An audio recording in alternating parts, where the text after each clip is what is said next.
Zombies, exploding heads, creepy crawlies, and a date for the formal. This is classic Spanky. Mike Gray was not some hack with a camera.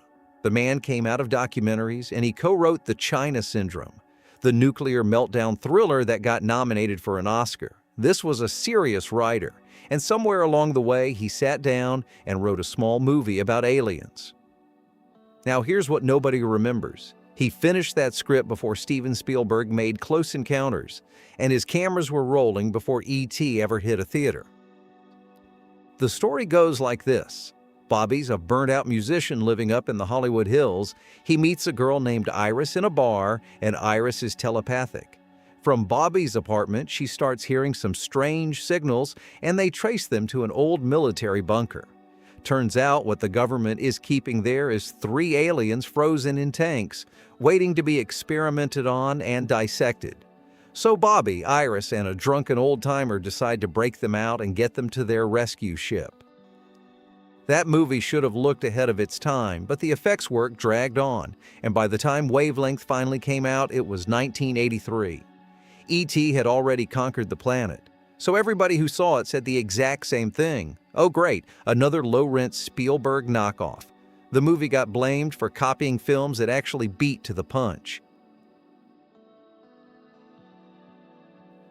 Roger Corman ran the fastest, cheapest movie factory in Hollywood. He made exploitation movies with lots of nudity, anything that sold tickets quick. In 1982, his shop cranked out a little space picture for $500,000 on leftover sets from Battle Beyond the Stars. Then Corman watched the finished film, and he had a problem with it. It wasn't trash enough. It was quiet and thoughtful, and it actually had ideas in it. And Corman could not sell ideas at a drive-in, so he shelved it. Not because it was bad, because it was too good for his business. The movie's called Android. It's 2036 on a remote space station, and a scientist played by Klaus Kinski is running illegal android experiments up there. His assistant Max is an android himself, and Max is basically a sweet kid. He's curious, he's obsessed with everything about Earth, and he dreams about seeing the real world someday. Then 3 escaped convicts show up looking for a place to hide, and Max sees his ticket out. But the doctor has his own plans. He wants the female convict as the model for his next android, and Max is starting to show the same independent streak that set off an android uprising once before. In 1984, a director named Peter Hyams took on the most thankless job in Hollywood, the sequel to A Space Odyssey. That's like signing up to paint a sequel to the Mona Lisa. But before he shot a single frame, Hyams called Stanley Kubrick himself to ask if it was okay. And Kubrick told him, "Don't be afraid. Just go make your own movie." The story picks up 9 years after the first movie.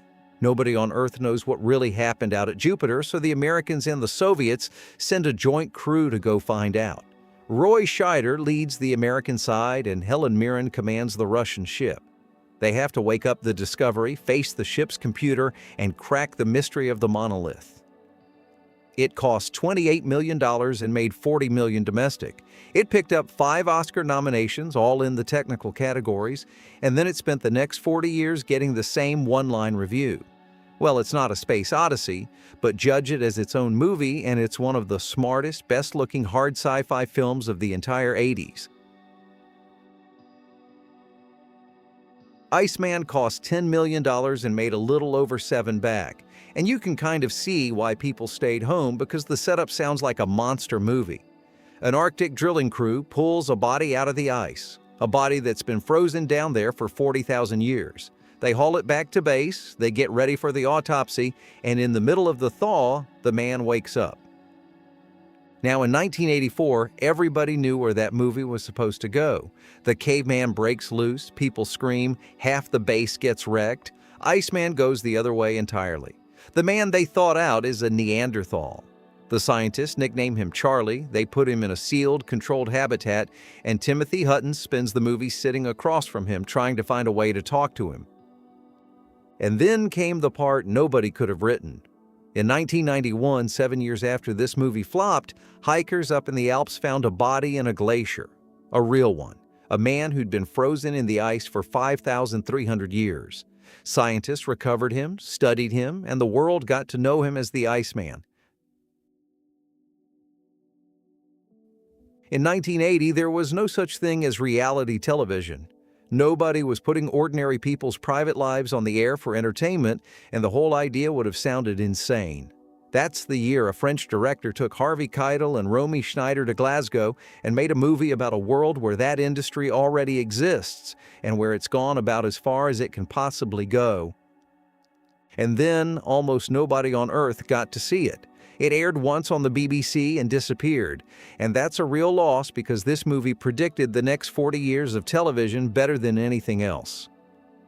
It's set in a near future where medicine has basically won. Disease has been wiped out, dying young just doesn't happen anymore, and because death has become so rare, the public is obsessed with it. So when a woman named Catherine gets diagnosed with a terminal illness, she becomes famous overnight. A TV producer signs her to an exclusive contract. Her death is going to be a show. But there are no camera crews following her around because the network has something better. It's a man named Roddy, a cameraman who's had a television camera surgically implanted behind his eyes. Everything Roddy looks at goes out on the air. So Roddy keeps following this dying woman, showing her last days to the whole world. The man who wrote Blade Runner directed exactly one movie in his entire career. It came out in 1989 and bombed at the box office. The movie stars Rutger Hauer alongside Joan Chen, Vincent D'Onofrio, and Delroy Lindo, and it takes place after the end of the world. What's left of humanity is scattered across these dirt-poor shantytowns, and the only entertainment left on Earth is a game called Jugger. It's savage, it's full contact, there are 5 players on each side, and the ball is a dog skull. You win by fighting your way through the other team and planting that skull on a stake at their end. The movie made under $1 million. It left theaters fast, and almost everyone forgot it existed. Almost. Because over the next 35 years, the people who did find it went and did something no studio could have predicted. They started playing Jugger for real. Today, there are organized Jugger leagues in Australia, Spain, Germany, and a bunch of other countries with annual tournaments. And at this point, that sport is more popular than the movie that invented it. Not bad for a flop. This one killed a director's career, and it started with a really good idea. In 1958, aliens landed in a small town in Illinois and replaced everybody living there. So far, standard body snatchers stuff. Except these aliens never left, and they never updated. 25 years went by, and the town stayed exactly the way it was the day they took it. Then in 1983, a professor from New York drove out there looking for his ex-wife, who'd gone missing. He grabbed a tabloid reporter, the two of them started digging, and out came aliens who could wear any face they wanted, and a government that had known since Eisenhower. And when the aliens finally dropped the disguises, the makeup was terrific. Not cheap rubber mask stuff. Effects that still hold up almost 40 years later. Behind the camera, the director, Michael Laughlin, meant this as part 2 of a trilogy. 3 love letters to those old 50s B movies. And then it came out and made $1.3 million. The trilogy died on the spot, and Laughlin never directed again. In the mid-'80s, a 26-year-old who had never directed anything in his life sat down and wrote a whole screenplay in 2 weeks. The story kicks off in 1959 when an alien experiment crashed to Earth and these little slug creatures got loose. One of them crawls into a college kid, and that poor guy ends up on ice in the university's medical lab. Then the movie jumps to 1986, where 2 college nerds trying to impress a fraternity break into that lab and thaw out the wrong body. The slugs get free, crawl into people's brains, and turn them into zombies. And they come from the same effects artist who designed Freddy Krueger's face. That's the level of craft hiding in this thing. The box office here was just $591,000, so it got buried almost immediately. But the years went by, people actually sat down and watched it. And today, Night of the Creeps gets called one of the greatest sci-fi horror comedies of the entire decade.